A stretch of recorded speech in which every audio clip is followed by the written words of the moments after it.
லாக்டவுனுக்கு ஒரு 2-3 மாசத்துக்கு முன்னாடி நீ ஒரு ப்ரீ ஸ்கூல் ஸ்டார்ட் பண்ணுங்கிற பிளான் போடுற. நீ வாங்கின பொருள் எல்லாமே செகண்ட் ஹேண்ட் அப்படிதான் இருக்கும். பட் நீ ஸ்கூல் பண்ண போறோம், நம்ம எல்லாமே பண்ணணும்னு சொல்லிட்டு எல்லாமே புதுசா வாங்கி போடுற. சேனல் இருந்து சிசிடிவி இருந்து எல்லாமே பண்ற. ஒரு 25-26 lakhs இன்வெஸ்ட் பண்ற. லாக்டவுன் நடந்துருச்சு. 10 நாள் போகுது, 20 நாள் போகுது.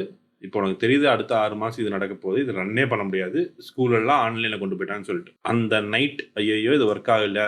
26 lakhs இன்வெஸ்ட் பண்ணி வித்தின் 3 months தான் 3 months 20 லட்ச ரூபா இப்படி போகுது. அந்த நாள் எப்படி இருந்துச்சு? இல்ல அந்த நாள் மாதிரி நிறைய நாள் ஏற்கனவே நடந்ததுனால அந்த நாள் வந்து பெரிய இம்பாக்ட் பண்ணலன்னு தான் சொல்லணும். இதுக்கு முன்னாடி நிறைய இடத்துல ஃபெயில் ஆனதுனால எனக்கு வந்து எப்பவுமே ஃபெயிலருக்கு அப்புறம் அடுத்து என்னன்னு யோசிக்கிற ஒரு பக்கம் வந்துருச்சுன்னு நினைக்கிறேன். இப்போ ஒன்று நடந்துருச்சு. இப்போ 20 லட்ச ரூபா, இப்போ இந்த 20 லட்ச ரூபாய் நம்ம வந்து பே பண்ணணும். லோன் தான் எடுத்திருக்கோம், கடன் வாங்கியிருக்கோம். இந்த 20 லட்ச ரூபாய் எப்படி பே பண்ண போறோம், அது எவ்வளோ டென்யூர் ஆகும், அதுக்கு என்ன பிளான் பண்ணுங்கிற திங்கிங் என்னோட மைண்டுக்கு போயிடுச்சு. மேபி நான் ரொம்ப அடி வாங்கி பழகினதுனால அந்த சுச்சுவேஷனுக்கு போயிட்டேன். ஸோ ஐ திங்க் அது பெரிய இம்பாக்ட் பண்ணல. ஆனால் அதுக்கு முன்னால் நடந்த ஃபெயிலியர் நிறைய இம்பாக்ட் பண்ணி. ஸோ என்னைக்கு வந்து நிறைய ஃபெயிலியர்ஸ் கோத்ரூ பண்றோமோ, என்னைக்கு நிறைய நோஸ் காதுல விழுகுதோ, அன்னைக்கு வந்து that becomes a habit. Normalise ஆயிருது. இல்லை நோவே ஒருத்தனுக்கு கேட்கல, ஒரு ஃபெயிலியரே ஒருத்தனுக்கு வரலன்னா எப்படி அவனுக்கு ஃபெயிலியர் எப்படி இருக்குன்னே தெரியாது.